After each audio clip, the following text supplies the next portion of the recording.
What's up internet, here we go again. Kali ini kita akan membahas alur sebuah film yang berjudul What the People Saw.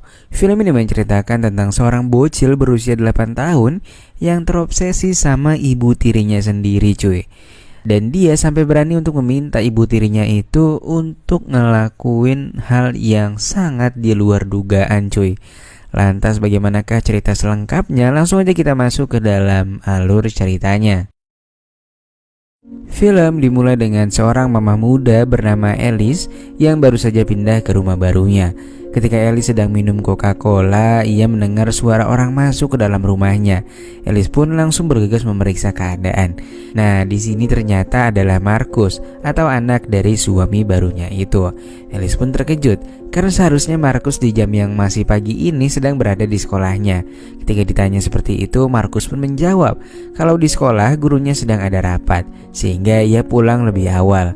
Alice bercerita kepada Marcus kalau ia hampir saja menelpon polisi karena mereka hanya tinggal berduaan aja, sedangkan suaminya yaitu Paul sedang berada di luar kota dengan pekerjaannya, sementara pembantu mereka sedang mudik. Setelah itu Alice menawarkan Marcus makanan favoritnya, namun dia nggak mau. Alice pun sempat kebingungan dibuatnya. Alice akhirnya mengajak anak tirinya itu untuk berbahasa basi. Ia menyadari kalau Marcus suka membaca buku pengetahuan. Bahkan untuk seumurannya, Marcus sudah membaca buku yang jauh di atas umurnya. Hal itu tentu membuat Alice menjadi takjub sekaligus kebingungan. Di saat yang sama, Marcus mengajukan beberapa pertanyaan yang malah membuat Alice semakin bingung.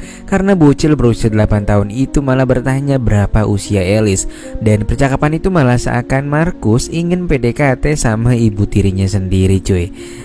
Ya walaupun malu cakep tapi gak gini juga kalikus. Malamnya Alice mendapatkan telepon dari sang suami yang katanya ingin berbicara dengan Marcus. Alice lalu mendatangi Marcus yang sedang mandi. Ia lalu memberikan teleponnya kepada Marcus dan mereka pun akhirnya mengobrol. Lalu setelah selesai berbicara, Marcus kembali memberikan teleponnya kepada Alice dan mereka pun mengobrol. Nah, di sini Marcus dengan santuinya malah meraba gunung kembar Alice sembari senyum-senyum. Alice pun dibuat menjadi tak fokus oleh anaknya sendiri cuy. Dan akhirnya ia malah menutup telepon dari sang suami dan lantas pergi meninggalkan putranya. Dari sana ia pun merasa kalau ada yang gak beres dengan Marcus. Esoknya Alice pun melihat Marcus dari kejauhan yang sedang bermain. Alice merasa curiga mengapa Marcus tak pernah bermain dengan teman seusianya. Ia lebih sering menghabiskan waktunya sendirian saja. Saat sedang bersantai, Alice pun menanyakan kegundahannya kepada Marcus kenapa ia nggak memiliki teman. Marcus dengan santai menjawab kalau ia tak membutuhkan teman. Ia bisa menyelesaikan segala sesuatunya tanpa dibantu. Alasan itulah yang membuat Marcus tak suka bergaul. Beberapa minggu setelahnya, Paul akhirnya pulang dengan menggunakan pesawat jet pribadi.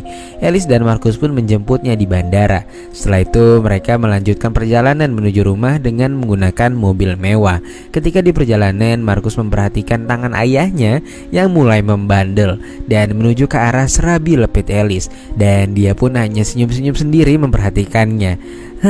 Pantesan ya. Inilah kenapa ada istilah buah jatuh nggak jauh dari pohonnya. Karena kelakuan bapaknya aja, ya gitulah ya. Begitu tiba di rumahnya, Alice dan Paul pun langsung melakukan perpusrengan duniawi. Dan setelah selesai, Alice bertanya kepada Paul mengapa Marcus tak memiliki teman. Paul menjawab bahwa semenjak ibunya meninggal, Marcus berubah 180 derajat.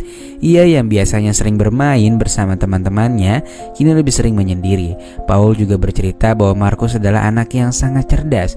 Bahkan ia mampu mempelajari pelajaran di atas dari tingkat kelasnya. Namun itu semua kini berubah. Dan akhirnya Paul meyakini Alice untuk tetap bersabar dan terus mengenali sifat putranya itu. Lanjut, mereka kini sedang makan malam di sebuah restoran. Paul bertanya kepada Alice apakah ia menggunakan uang yang ada di dalam kamarnya ketika ia sedang berada di Paris kemarin. Alice pun menjawab kalau dia nggak mengetahui keberadaan uang tersebut. Namun di sini Marcus malah berulah dan ia malah ikut memojokkan Alice. Padahal nyatanya Marcus lah yang mengambil uang tersebut.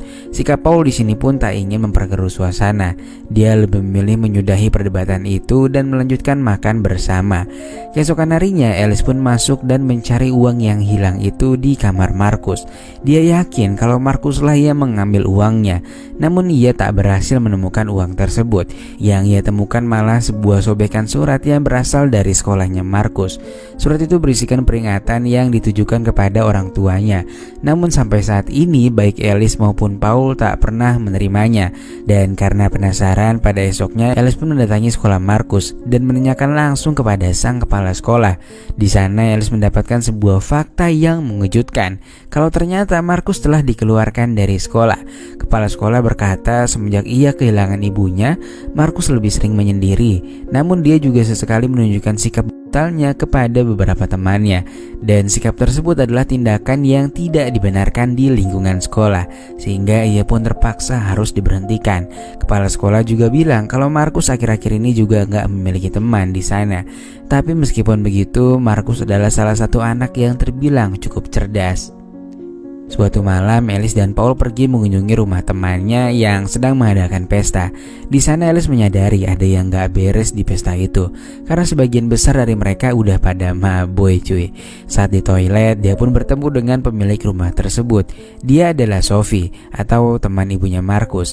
Namun di sana Sophie malah terlihat sedih dan murung, padahal ia sedang mengadakan pesta. Dan ketika ditanya oleh Alice tentang keadaan Sophie, ia menjawab kalau dia sedang teringat dengan ibunya Markus atau sahabat terdekatnya. Sophie dan ibunya Markus memang sangat akrab, bahkan kedekatannya melebihi seorang saudari.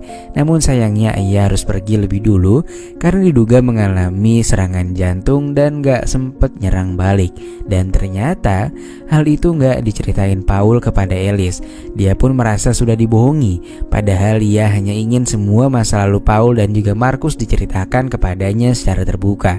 Karena hanya dengan begitu Alice bisa lebih memahami sifat dan karakter mereka, dan ujung-ujungnya mereka bisa hidup berdampingan dengan Paul dan juga Markus. Saat di rumah, Alice bercerita bahwa dirinya kemarin pergi ke sekolah Markus setelah menemukan sebuah surat yang sudah dirobek. Alice juga memberitahu bahwa Markus dikeluarkan dari sekolah karena tindakannya yang gak bisa dimaafkan pihak sekolah. Paul pun merasa kebingungan, namun pada akhirnya dia tak begitu memikirkan masalah tersebut dan membela bahwa anaknya baik-baik saja. Di sini Alice juga membeberkan bahwa sebenarnya rumahnya Sophie adalah rumahnya Paul bersama dengan istrinya dulu, namun ia menjualnya dengan harga murah kepada Sophie, dan alasannya adalah untuk melupakan segala kenangan dalam rumah tersebut dan merasa akan lebih mudah menjalankan kehidupan dengan suasana yang juga baru. Pada malam itu mereka pun berdebat cukup hebat. Alice yang bersikeras ingin diberitahu segala masa lalu Paul pun tak berhenti memperdebatkan kebohongan yang sudah terjadi sejauh ini. Namun Paul yang keras kepala dan tetap pada pendiriannya untuk gak membahas masa lalu lagi, akhirnya membuat Alice tersadar dan meminta maaf kepada Paul. Suatu hari Alice naik ke atas gudang. Di sana ia menemukan sebuah kotak besar yang di dalamnya berisikan baju-baju peninggalan ibunya Markus, yang entah siapa yang menaruhnya di atas sana. Dia akhirnya mendatangi Markus dan membuka perbincangan. Markus tahu kalau kedatangan Alice hanya untuk membicarakan ibunya. Alice pun menawari hadiah jika Markus ingin sedikit terbuka dengannya. Namun dia pun menolak pembicaraan itu dan bilang kalau ia bisa mengatasi masalahnya sendiri. Hal tersebut membuat Alice merasa kalau ada sesuatu yang disembunyikan olehnya. Alice yang ingin mengenal Markus lebih dalam akhirnya mencari tahu mengenai ibunya kepada Sophie, dan ia akhirnya memberitahu bahwa kematian ibunya bukan murni karena penyakit yang dideritanya. Karena pada saat itu Sophie melihat ada sebuah kabel yang sepertinya sengaja diletakkan di bathtub kamar mandinya. Lalu tak lama kemudian ibunya Markus pun mengalami kejang, dan ia meyakini bahwa peristiwa itu dikarenakan kabel yang berada di sana dan bukan karena penyakit jantungnya. Ia juga yakin bahwa kejadian itu sudah direncanakan. Namun Sophie gak pernah mengetahui siapa pelakunya. Sesaat kemudian Alice pun memberitahu kebenaran itu kepada Paul. Namun Paul enggan menanggapinya. Ia malah menegaskan kepada Alice untuk tak perlu membahas kejadian ini lagi. Semenjak saat itu kehadiran Alice malah seperti tak dihargai oleh mereka berdua. Paul terlihat lebih condong memberikan perhatian perhatian kepada Markus ketimbang dirinya. Begitu pula Markus yang sepertinya kurang menghargai Alice. Atas alasan itu amarah Alice pun akhirnya memuncak dan mereka kembali lagi mengalami pertengkaran yang cukup hebat, dan Markus malah tersenyum melihat kedua orang tuanya bertengkar. Alice akhirnya mulai stres demi mengungkap kebenaran yang sebenar-benarnya ini. Ia bahkan teler di depan anaknya sendiri sembari bertanya pertanyaan yang gak jelas kepada Markus. Setelah itu Alice mendatangi sang suami yang sudah bersiap untuk berangkat ke luar kota. Ia pun menawari Paul untuk diantarkan ke bandara. Namun Paul menolak karena keadaan Alice yang masih teler. Alice pun dibuat semakin sedih karena Paul hanya berpamitan dengan Markus seorang. Sore harinya Alice kembali pergi ke atas gudang. Dia kali ini menemukan sebuah kejanggalan, bahwa ada sebuah lubang yang langsung tertuju ke kamarnya. Alice lagi-lagi meyakini bahwa itu adalah ulah Markus. Dia lantas pergi menemui Markus dan memintanya untuk mengakui perbuatannya. Selain itu Alice juga meminta Markus untuk menceritakan kejujuran soal ibunya dengan nada yang sedikit memaksa. Di sini Markus pun berkata bahwa ia akan memberikan informasi yang sejelas-jelasnya kepada Alice, namun itu semua tidaklah gratis. Ia meminta sesuatu yang indah-indah kepada Alice. Sejenak Alice pun terdiam, namun perlahan tanpa diminta ia lekas melepas satu persatu kancingnya. Markus bilang kalau itu tidaklah cukup. Ia meminta Alice melepaskan semuanya, dan ketika Alice sudah membukanya, Markus mengaku bahwa ialah yang meletakkan kabel itu secara sengaja dong. Entah apa yang mendasari Markus tega melakukan semua itu, dan pernyataan itu membuat Alice menjadi agak takut dengan bocil 8 tahun itu. Beberapa hari kemudian Alice mengajak Paul ke atas gudang untuk memberitahu lubang yang kemarin dia temukan. Namun secara ajaib lubang itu sudah tertutup. Alice lalu menyuruh Paul untuk membuat anaknya mengakui tindakannya. Namun Paul menolak dan menganggap bahwa Alice hanya mengada-ngada. Hingga akhirnya Alice pun dibawa menuju ke psikiater. Di sana Alice bercerita tentang kejadian-kejadian aneh yang dia alami selama tinggal bersama dengan Paul dan juga Markus. Namun di sini Alice malah diberikan sebuah pertanyaan yang malah membuat Alice menjadi sangat tertekan. Kejiwaan Alice malah kini menjadi dipertanyakan, hingga akhirnya Alice pun dibawa ke RSJ setempat untuk dilakukan pemulihan. Dan setelah dilakukan perawatan selama beberapa bulan, Alice pun akhirnya dinyatakan pulih. Alice dijemput oleh Paul.